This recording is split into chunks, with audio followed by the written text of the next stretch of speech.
Okay, so now we want to talk a little bit about some policies, okay, governance policies that are established by the board of directors. When I use the board of directors, I simultaneously think council. So the council, the board, same, so you can substitute the word, interchange them if you will. Okay, so there are some policies that need to be in place for you to have an effective and efficient operation that you know is doing things the right way with using the best practices that are available. Okay? The first area is governance process policy. We'll go into that a little more detail, but that essentially is talking about how does the board do its business? How does it work? How does it get its job done from day to day, from month to month, from meeting to meeting? How does it do its work? So that's the governance process area. Board staff linkages. Now this is going to apply only to those of you who have staff. If you don't have staff in your organization, please don't spend time adopting those policies, right? Don't need them. Okay, but you need to know that you may need them if you're going to have staff eventually. And then the next one is executive limitations policies. If you have a director, executive director, CEO, you need to have these policies in place because they put parameters on what the executive director or the CEO can do. And a lot of times people got surprised because the executive director did things and then everybody went, well, you can't do that. And he said, or she said, but you didn't tell me I couldn't. Good point. You didn't tell me I couldn't.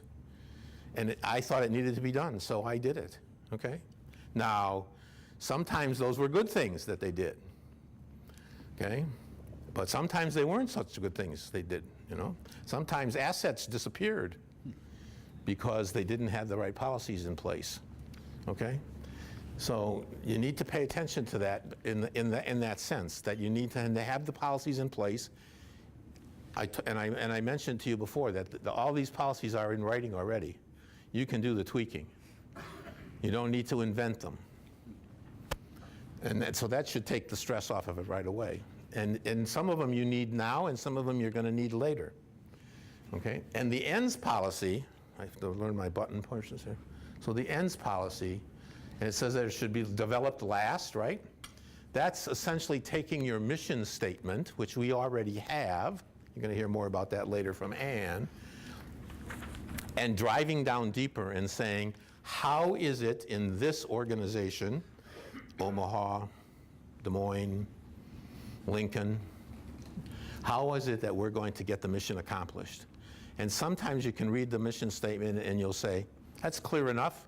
We all understand it, makes perfect sense, we don't need more detail. But in other places and in other situations, it's clear that people would like more detail. They have large special works programs, they have staffs, they have new programs coming online, old programs going off. They want more detail about how to get the detail of the mission accomplished. And so the ends policy area just deals with that. It talks about how you do that. And that's also in the book. So you don't need to reinvent it. Now, where does all this book stuff come from? Carver. John Carver and his wife are the gurus in the world recognized as the two individuals have spent their time studying and researching and putting together the best practices for good governance for not-for-profit organizations. And they're both based in the United States.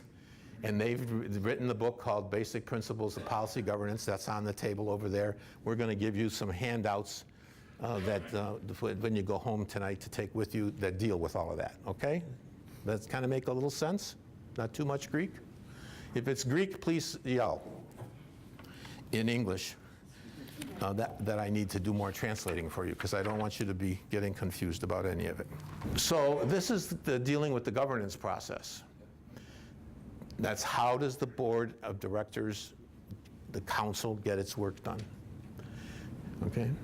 So the board, on behalf of all the stakeholders, has a responsibility to ensure that the council achieves the appropriate results for the appropriate persons at the appropriate costs and avoids unacceptable actions and situations. So that's the basic policy. That's a policy.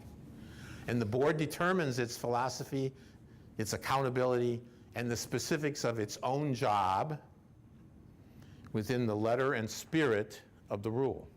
So that's your overall arching focus, right? Make sense? Or is it still Greek? I'm not going to spend a lot of, how many of you have staff? Just the one. So I'm not going to spend a lot of time here because that's not something you need to know about. But the detail is here if you need it and want it, okay? The one thing I want to talk about here a little bit, if you do have staff or you end up coming up with the need for staff, is that this policy clarifies the manner in which the board delegates authority to staff and how well it evaluates staff performance on the mission, on how the mission is being executed, as well as the executive limitations, okay? So one example of an executive limitation is the executive director can't spend more than $1 million without board approval. That's kind of a high number. Normally it'd be much smaller than that. I liked it. You like it. EDs love it. Boards kind of want to go a little smaller number. And somewhere in between is the right answer, okay? You don't want to have them coming to you for 50 cents, but you also don't want them to run off with $1 million, okay? And then you want to be, how well are they performing their work? Especially if you have special works. That becomes critical when you have special works, okay? And then when you have special works, a lot of times, a lot of boards and a lot of organizations, our organizations, when I say ours, organizations, I don't mean somebody else's, I mean ours. They get into trouble in these areas because they don't have the right policies in place. And so a board member goes into the store and says, I want you to move all those dresses over there on that side of the room, and I want you to put all the men's clothing on this side of the room. Well, right now the men's clothing's over there and the women's clothing's over here. And it's a board member who's telling the staff to do that. Is that appropriate? No. No. Absolutely not appropriate. Not appropriate. The staff reports to somebody, and that staff should be taking their marching orders from the person they report to. And every time a volunteer walks into a special works and starts telling the staff how to do their job, you're adding chaos into the organization. And you also are setting it right up for some crisis opportunities to develop as well. So you need to keep that in mind. Insurance is an issue. And insurance becomes an issue. So it affects all of those areas of unity of control. What's the what's our structure? What's our reporting? Who reports to whom? Okay, and if you have an executive director, that is, the board is the one the council hires the executive director. He reports to the board. Anybody who works for the organization reports to the executive director. And the individual members of the board don't have the authority or the right to go around and try to run the organization on a day-to-day by day basis. It causes chaos.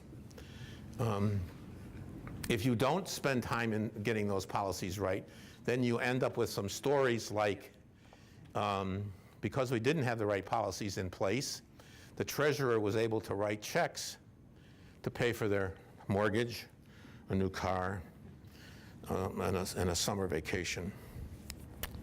And nobody knew it. Nobody knew it. And how much did that cost the organization? $325,000. That was the Society of St. Vincent de Paul. I'm not talking about somebody else, okay? We've got problems inside our own organization. We don't need to talk about somebody else, okay? I said something earlier and facetiously about a prison ministry program, but we have Vincentians who are serving time in prison today because they embezzled funds that belong to the society for their own personal use. Why? Because we didn't have the policies in place that it takes to get the job done. Then they were able to get away with it. And the other part of that is the board members weren't doing their job. Okay? Board meeting. This is a small example. Board meeting, agenda item, treasurer's report. George, treasurer's report. Oh, I was busy this week and I didn't get a chance to get it done. I'll get it for you next time. Okay, the board, okay. Next meeting, agenda, treasurer's report. George, you want to give us the treasurer's report? I was sick last week and I didn't get it done. I'll get it back to you. Okay? Those should have been, the first one should have been a red flag. The second one should be a red flag, that something isn't going right. something isn't going right. And when they did look into it, George is in jail today. And he was a volunteer. Now, we have staff that are in jail too, so we're an equal opportunity organization in that regard, okay? So, staff relationships in the governance area, I think I'm not going to spend a lot of time on this because we don't have a lot of people here with staff, but know that it's there, it's embedded. If you need it, you can go find it and utilize it. But it's critical to the success of your council or your board. Okay? It applies to how you manage the organization's assets. And if you're not managing the organization's assets, somebody is. That's another way to think about it. If you're not doing it, somebody is. Well, who is it that's doing it? And are they doing it the way you would want them to do it? And are they doing it legally?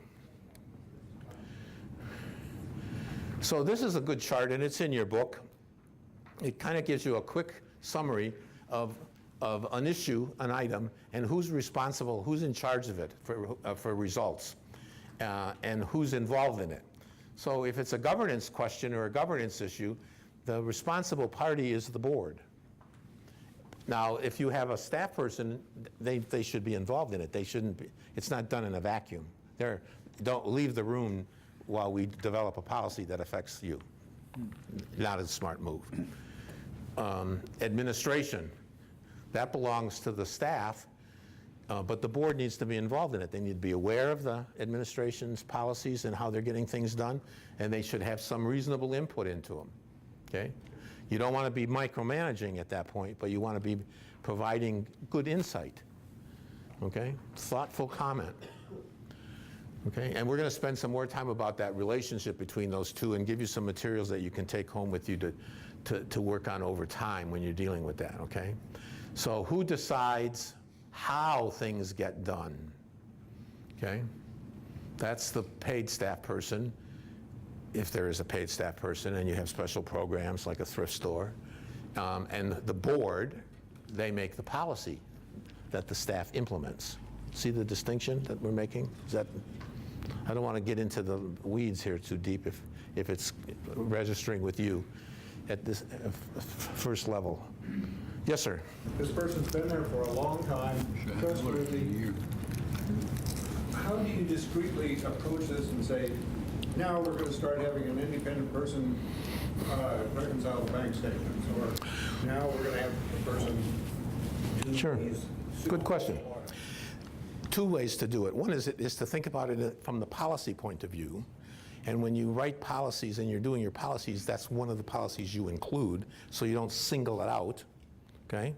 That's one way to think about it. Does that make sense? So look at it from a bigger picture so that it's one of the policies that you're looking at in the organization, not the only one. That just kind of blends it together. And now once it's an approved written policy, you have some way to say, this is how we're going to do things. And the fact that the person's been there a long time is of no consequence.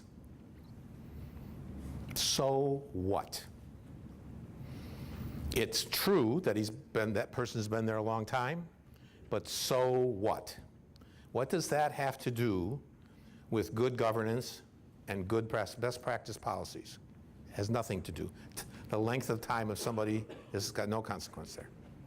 And when you impose that when you allow that to become an overriding reality, then you're asking for trouble to develop over time.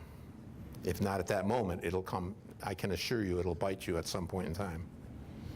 So the fact that a person's been around a long time, especially if they're a treasurer, number one, they shouldn't be around for a long time as a treasurer. That requires that's one of the reasons why the society, going back to Frederick Ozanam's time, remember Frederick, this is 1833, the rule we're following about term limits was decided on by the members of the society in the late 1800s. And they said it makes sense to have new leadership and turnover in any organization. And any best practice of any in this arena would suggest that. that the longer you keep somebody in place, the more problems you're having. You create opportunities for them to do things they wouldn't otherwise do. So not having the policies in place it causes the problem, and you can solve that problem by getting the right policies in place, and then so you end up dealing with that person over a longer period of time. And then the other thing is the board or the council has to draw a line in the sand and say, term limits are going to be adhered to. And if people say, well, I can't get anybody to do my job, stop doing your job, and you'll find lots of people who are willing to do it. As long as you're willing to do the job, it may be true nobody will step in because you're still standing there, right? You're still sitting there. And so nobody wants to kind of nudge you out of the way. But every time I've seen term limits challenged in that way, I can't find anybody to do the job. As soon as that person resigned and it was clear that they're no longer in that role, they came out of the woodwork.